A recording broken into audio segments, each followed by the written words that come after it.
I have somebody on the line. They've been trying to call. I called them back, yes. Lawrence, can you hear me? Yes, I can. Please give us your name once again and where you are speaking from. Oh, well, my name is Lawrence and I'm calling from El Paso, Texas. Thank you very much. And why have you decided to call this very morning? Are you a Nigerian? Who are you? Please explain to us. Oh, well, I'm actually Black American. I DNA tested about 2 years ago and I found out I was of Igbo descent. So that's my story. You did a DNA test and you found out that you're from Igbo land. You are from Igbo descent. Is that correct? Yes, sir. And you are not a Nigerian that emigrated to America. Your parents did not immigrate to America. You're you're African American. Is that correct?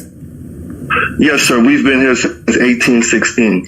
1816. Your ancestors left the holy land of Biafra to as captives to America, and you DNA tested, and you found out that you are Igbo. And I say, may God Almighty in heaven, that your ancestors worshipped, and which you shall worship one day, guide, protect, and keep you. Please go ahead. What do you want to say? Go ahead. So my question is, I believe a couple of radio messages ago, I heard you say that the reason why Black Americans aren't treated with respect in the whole George Floyd thing was because we don't have a country in Africa to be proud of, to look up to. And it really stuck with me. It stuck with you? Because it's the truth. So my question is, what can Black Americans of Igbo descent, because I'm not the only one, there's many of us who are actually becoming awake by the fact that we have a lineage in Africa. What can we do to help our people get Biafra? What we are going to do to help us get Biafra, I'm going to put you in touch with our people, your flesh and blood, your own brothers and your own sisters, so that you can become a face and rally those of them of Biafran descent, Igbo, Efik, Ibibio, Izon, that we are taking to USA. I cannot wait for Biafra to come because of people like you. I want every Black American Igbo descent to come back to Biafra land to stay. There is enough land for everybody. We will build tall buildings, we will build skyscrapers. So it will accommodate everybody. So that all the killings and the humiliations will stop in America. As soon as Biafra comes, you will see that the humiliation will stop. You don't see them killing South Koreans or Koreans, as a matter of fact. They no longer kill Chinese people. Nobody kills Japanese people. Nobody kills Singaporeans. Nobody even kills Malaysians. It's only Africans they are killing because there is no Biafra. As soon as Biafra comes, all of you are coming back home. But before then, you have a lot of work to do. And the likes of, we know them, Blair Underwood, all these major players, be it in Hollywood or in American sports or even in politics, they must be made to understand by people like you that home is Biafra, not Louisiana. Home is not Texas. Home is Biafra. That is where all of you belong. Mistakenly, some of them have been running to Ghana. Ghana is not the solution. The solution is Biafra. And that Biafra is coming. I have noted your number down. I will give it to our people in the USA. They will contact you. You have a lot of work to do. And when next I'm there, I will endeavor to see you as well. Please remain blessed and stay safe. Thank you very much. You too, sir. Thank you very much. Thank you.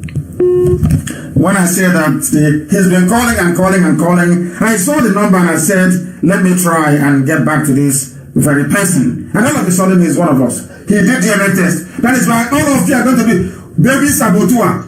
There will be compulsory DNA test. Start now to look for your father in Buzo. Start now to look for your fathers in Funtua. Start now to go back to Brennan Kebbi, where you come from. In Biafra land, there will be compulsory DNA test for all of you.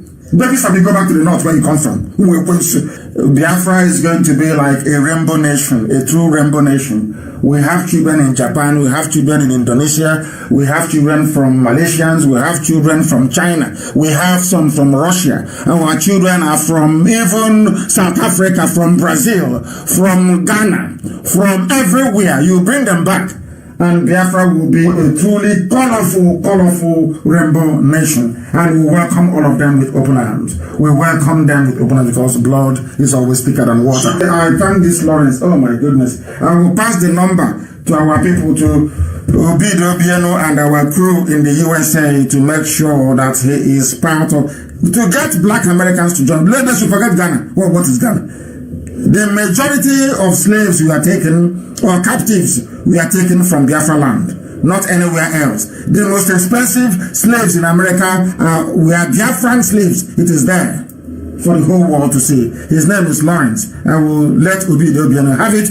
We'll make contact with them, and they can begin to do our work. Or maybe I'll let our mothers contact them actually. I'll pass it to Mrs. Okafor, and she will contact this is our dear brother. Good morning. Good morning. This is a very special day for a lot of different people, but especially those whose ancestors left this land so many years ago. So it's important for them to be here, to walk in the footsteps of their ancestors, and especially today, where we are getting the blessings of the water, we're getting the blessings from the earth, going back to them, so that they can continue the work of their ancestors. As you know, those people that left the coast of Africa years ago were the strongest, the brightest, the best of us. But throughout their ancestors' journey, they struggled with so many different things, including going across the ocean in those boats and going through that journey, right? And then landing in the Americas, and then being purchased, and then working the plantations, and then after the plantations, and after that emancipation, and after that, what was it? Segregation. After that, it was discrimination. So these people that stand in front of you today are the survivors of the worst atrocity of humankind. And they're here today to just say, we want to know who our people are. We are here to find out more. Most of these people are Igbo descendants. Yes, sir. Descendants of one of the greatest cultures of Africa. So, you're looking at them, and what I want you to see when you look at them in their eyes is the eyes of the ancestors that we left. Because it's not just about their journey, it's about our journey as Africans who were left behind, right? We get our cousins, our mothers, our brothers taken away from us. We don't know if they're coming back. Today, they are back. Today, they are getting the blessings of the waters of Africa today. So when you see them walking, they are not foreigners. Who are they? Igbo. Who are they? Igbo. Who are they? Igbo. Treat them as your brothers and your sisters. Thank you.